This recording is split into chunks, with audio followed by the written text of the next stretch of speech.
Bakit dyan mo naman nilagay yung basura mo? Ang baho, oh! Ano ba naman yan? Bakit dyan mo nilagay sa ano namin? Eh, ang layo naman yan dyan sa inyo. Anong malayo? Ang baho nga. Ayan nga, oh! Hindi namin yan, ah!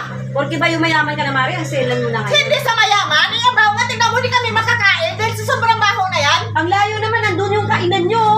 Sige nga, pumasok ka doon. Subukan mo kung di mo maamoy. Masyado ka ng maselan Huwag kayong ngayon, ah. marunong sa amin, ah! Hindi sa Nahanap ako nagsisilan! na Hindi sa nagsisilan! Eh, mabaho talaga! Bakit ka naglalagay ng basura? Ano naman? Eh, ang layo naman yan sa bahay mo. At saka Eh, bakit di mo ilagay dyan sa harapan mo? Oo nga, dapat nga, Mars, yung Tingnan mo tapat naman, mo oh! kumilagay, hindi rin sa...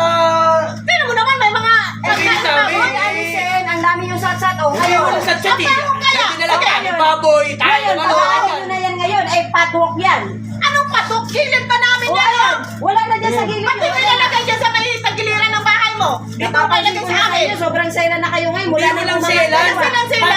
Kapit-bahay tayo eh. Kaya ang problema, yung basura, ba't nilalagay sa dingding namin? Nilagay nyo sa tapat ninyo. Oo, hindi naman yan mamayang gabi. Alam niya, yung uring ko, tatapon. Kaya nga, ba't dito nyo nilalagay? Dapat doon sa tabi ng bahay nyo. Napakalaking issue na naman yan. Nakakapilisyo kaya yung basura nyo! Hindi, nakakasulma akong amoy eh. Sako naman yan. Nakakasukay amoy. Talagang... Hindi nyo ba naamoy? Wala ka bang ilong? Na hindi mo naamoy yan? Ang layo ng ano nyo, nandito lang yun. Tapos ang layo Hindi kanira yung malayo! Eh, yung naamoy nga eh! Amoy na amoy!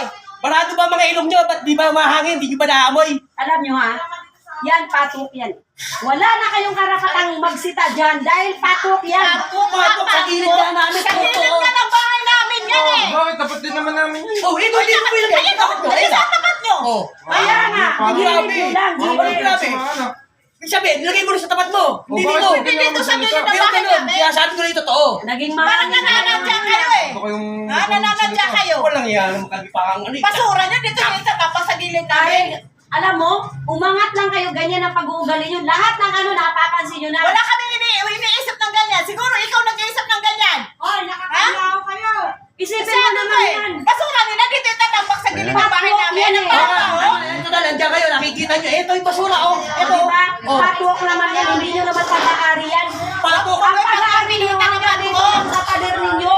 Wag mo ipagpipilitan ng patok. Ng gilid pa yan ang bahay namin. Pero hindi nyo pa rin pag-aari yan, dahil patok na yan. Ano hindi namin pag-aari? Ang note nyo, hanggang dito lang, oh. Ako, Eh, wala na kayong karapatan. Kaya nga, ito na nga yung moon eh. Ito yung moon eh. Hindi ito yung ang pader eh. hirap kausap nito Sabat mga nyo to eh. yan dyan, sabat Dapat, nyo na. ilagay nyo rin sa tapatin nyo ng ano. Wala na kayong pakialam, dahil patok yan. O yan, ilagay mo dyan sa tayo. Yung pala eh. O yan na nga eh. Na Pwede kayo. naman palilagay dyan sa gilid ng bahay nyo eh. Dapat kanina nyo pa ginawa. Dahil dito nyo pa may nilagay. nakalagay dito Eh, ang kanina eh. baho. Sige nga. Kung makakain pa kayo sa Sigaw-sigaw amoy na ulit yan. kayo. Dali-daling usapan. Ano? Umatang kayo sa buhay. ang Hindi ganyan ba ang mga magtibay? pagkain nyo. Babaro ako sa loob ng pamamahay niya. Nako, Subukan natin. Hindi na yung mga Ay, nako. ganyan kayo.